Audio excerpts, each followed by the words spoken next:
మొన్న జరిగినటువంటి భారత్ పాకిస్తాన్ యుద్ధానికి సంబంధించినటువంటి అంశం ఏదైతే దాదాపుగా 9 స్థావరాలు ఉగ్ర స్థావరాల మీద బాంబులు వేశారు, పేల్చేశారు.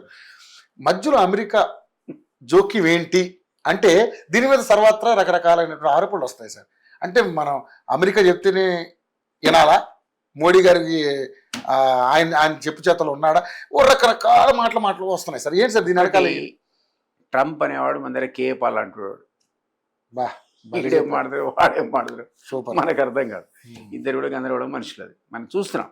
కానీ డెఫినెట్గా ఏదో ఎఫర్ట్ చేసి ఉంటాడు. ఎందుకంటే అతనికి పాకిస్తాన్ డెస్పరేట్ అయింది. మీరే అన్నట్టుగా 9 స్థావరాలు రాత్రి 2 గంటల కొట్టేవరకల్లా వాళ్ళకి మిగిలిన 4 గంటలు అమెరికా ప్లేన్తో ఆడుకుంటే కూర్చున్నారని వినికిడి. ఎందుకంటే వాళ్ళు అయిపోయింది, వాళ్ళు లేవలేరు.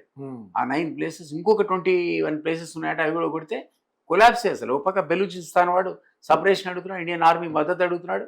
రేపు మాప ఆర్మీ ప్రకటించే పరిస్థితి కూడా వచ్చిందంటే పాకిస్తాన్ అంటే ముక్కలే, ఒకటి బెలూచిస్తాన్ అవుతుంది, ఒకటి పాకిస్తాన్ అవుతుంది. ఆ సిచ్యువేషన్ వచ్చింది అక్కడ. ఇవాళ చూసేవాడు నిజంగా సార్. ఇప్పుడు బలూచిస్తాన్ స్వతంత్రం వాళ్ళు ప్రకటించుకున్నారు కదా, వాళ్ళు ప్రకటించారు. ఒకవేళ చేస్తే మనకు లాభం ఏనంటారా? అంటే ఆ దేశం విడిపోతే మనకు బెటర్ కదా. ఇప్పుడు పాకిస్తాన్ బంగ్లాదేశ్ విడిపోవడం వల్ల మనకు 2 కుంపట్లు సపరేట్ అయినాయి. ఒక కుంపటి ఒక కుంపటి పెద్దగా కాలుతుంది కదా, చిన్న కుంపట్లు. ఆ తర్వాత బెలూచిస్తాన్ సగం అయితే మనకు లాభమే. ఇంకో 2 రోజులు వారై ఉంటే ఖచ్చితంగా ఇండియన్ మిలిటరీ ఆడ పోయి బెలూచిస్తాన్ లిబరేట్ చేసి ఉండేది. వాళ్ళు అడుగుతున్నారు మాకు హెల్ప్ కావాలి. సో ఈ క్రైసిస్ లో పాకిస్తాన్ వాడు నిద్ర కూడా పోకుండా అమెరికన్ ప్రెసిడెంట్ ని ఇంటర్నేషనల్ గా వాడుకున్న అన్ని అవకాశాన్ని చైనాతో సహా వాడు ఉంటాడు, అందులో అనుమానం లేదు.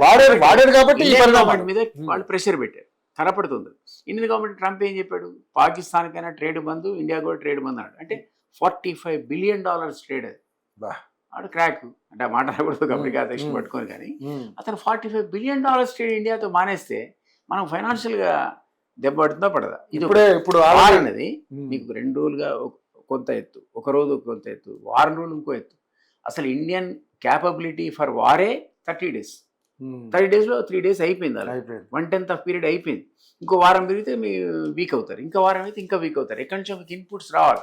వేరే రష్యాలు అంటాడు వాడో మీకు ఇవ్వాలి. కాబట్టి యుద్ధం కొనసాగడం అనేది ఎవరికైనా కూడా మంచిది కాదు. కానీ ఆయన తీసుకుంటేనే ఆకస్మికంగా తీసుకునేవని అనిపిస్తుంది అంతే. తీసుకోవడం తప్పదు. ఇంకో 2 రోజులకైనా మీకు సీజ్ ఫైర్ తప్పదు. వాడిని మీరు కంప్లీట్ గా కొలాప్స్ చేయలేరు కదా. వాడు చైనా వాడు వస్తాడు అక్కడి నుంచి, వాడి సపోర్ట్ చైనా ఉంది కాబట్టి అప్పటికి చాలా మద్దతు అందించాడు. కాబట్టి ఇవన్నీ ఇంట్రికేట్ కాంప్లికేటెడ్ ప్రాబ్లమ్స్. సో ఏ ప్రెషర్ పనిచేస్తుందో మనకు తెలియదు. కానీ definitely Indian army upper hand చూపించింది. మాస్టర్ మైండ్స్ కామర్స్ చదవాలనుకునే 10th ఇంటర్ విద్యార్థుల తొలి ఎంపిక.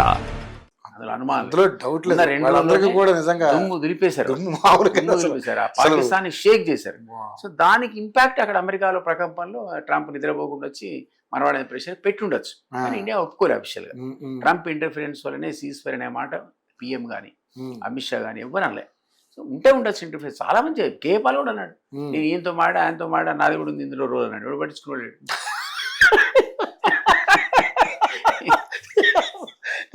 అదే పద్ధతిలో ట్రంప్ కూడా మనం పట్టించుకోవట్లేదు, ఇండియన్ గవర్నమెంట్ పట్టించుకోవట్లేదు. అవును నిజమే, ట్రంప్ గారు మాట్లాడారు మాతో అనలేదే. ఆయన అనేంత వరకు మనం ఎట్లా ఒప్పుకుంటాం? మాట్లాడలేదని అనడానికి వీల్లేదు, మాట్లాడి ఉంటాడు. డెఫినెట్లీ పాకిస్తాన్తో మాట్లాడుతుంటే మనం విన్నారా లేదా ఏ కండిషన్. ఇప్పుడు ఇంకోటి ఏమన్నాడు మోడీ చాలా క్లియర్ గా, ఇప్పటికి కూడా పిఓకే అనే సమస్య సాల్వ్ అయితే తప్ప మేము పాకిస్తాన్తో మాది వారు ఆగిపోదని అన్నాడు. కంపల్సరీ సాధించాలి సార్. పెట్టాడు మెల్కి సింధు నీళ్లు అయిపోయింది, సీజ్ ఫైర్ వదిలేయండి నీళ్ళు అనలేదే. ఇవాళ పాకిస్తాన్ ప్రైమ్ మినిస్టర్ది వాళ్ళ స్టేట్మెంట్ వచ్చింది, మాకు సింధు నీళ్లు లేకపోతే మాకు చాలా ప్రాబ్లం, అర్జెంట్ గా వదిలేయండి అంటున్నాడు. అంటే దీన్ని కూడా అట్లా పెట్టారు, క్లోజ్ చేసి సీజ్ ఫైర్ తో పాటు దాన్ని ఓపెన్ చేయాల. కాబట్టి ఇంకా పాకిస్తాన్ ఆడుకునే పరిస్థితిలో ఉన్నాను తప్ప ఏదో అమెరికా ట్రంప్ చెప్పాడు కాబట్టి విన్న పరిస్థితి 100% ఉందని అనుకోను. బట్ కానీ ఇన్ని వెసులుబాట్లు ఇండియా నుంచి వాళ్ళు తీసుకుంటున్నప్పుడు వాళ్ళు మన దగ్గర తోకట్లా జాడించేశారు వాళ్ళు అసలు పాకిస్తాన్ వాళ్ళు. వాడికి ఎప్పుడు అదే వాళ్ళు మీకోటి నేరుగా మనతో యుద్ధం చేయడం, మనతో గొడవ పెట్టుకోడు. ఆ పక్క ఈ ట్రైనింగ్ క్యాంపులు పెట్టి ఎక్స్ట్రీమిస్టులు పెట్టి వాళ్ళకి తరఫీలు ఇచ్చి ఆర్మీస్ ఇచ్చి వాడిని బొమ్మటాడు. జరిగింది అనుకో వాడు 3 రోజుల ఖతమే, వైపౌట్. అసదుద్దీన్ లాంటి వాడు జై భారత్ అన్నాడు. జై భారత్ కాదు, పాకిస్తాన్ ముర్దాబాద్ అన్నాడు. అసదుద్దీన్ మామూలుగా ఎప్పుడు అనలేదు సార్. హిందుస్థాన్ జిందాబాద్ అని, భారత్ జిందాబాద్ అనేది ఇల్లే ఫస్ట్ టైం హిందుస్థాన్ జిందాబాద్ పాకిస్తాన్ ముర్దాబాద్ అన్నాడు. అని అన్నాడు కొట్టిపారేంటి వాడు దుష్మన్ వాడు దుష్మన్ మనకు అన్నాడు. మన భూభాగంలో వీడేవాడండి అన్నాడు. అది ఇక్కడి నుంచి వచ్చిన మాట, ఇక్కడి నుంచి వచ్చిన మాట. నేనైతే వాడు ఆర్ట్ఫుల్ గా అన్నాడు అనుకుంటారా? ఆశ్చర్యం అసలు, నేను ఎక్స్పెక్ట్ చేయలే. అది ఒప్పుకోవాలి అతను. అసదుద్దీన్ అనేవాడు స్టేట్మెంట్ మాత్రం చాలా డేర్ అండ్ డాష్ ఇచ్చాడు. ఇచ్చాడు. నేను కూడా ఆయన స్పీచ్ చూశాను, బాగా మాట్లాడాడు. నేను అంటే ఇన్నాళ్ళలో మనం ఫస్ట్ టైం చూద్దాం. అతను ఎందుకంటే 15 నిమిషాలు ఇస్తే అందరం తమ్ముడు అన్నాడు. తమ్ముడు ఇప్పుడు వాడు నువ్వు నేను ఒకటే అంటున్నాడు. పోన్లేండి, మంచి పరిణామం. ఇది నాది, ఈ భూమి నాది అన్నాడు. చాలా గొప్ప విషయం. మాస్టర్ మైండ్స్ కామర్స్ చదవాలనుకునే 10th ఇంటర్ విద్యార్థుల తొలి ఎంపిక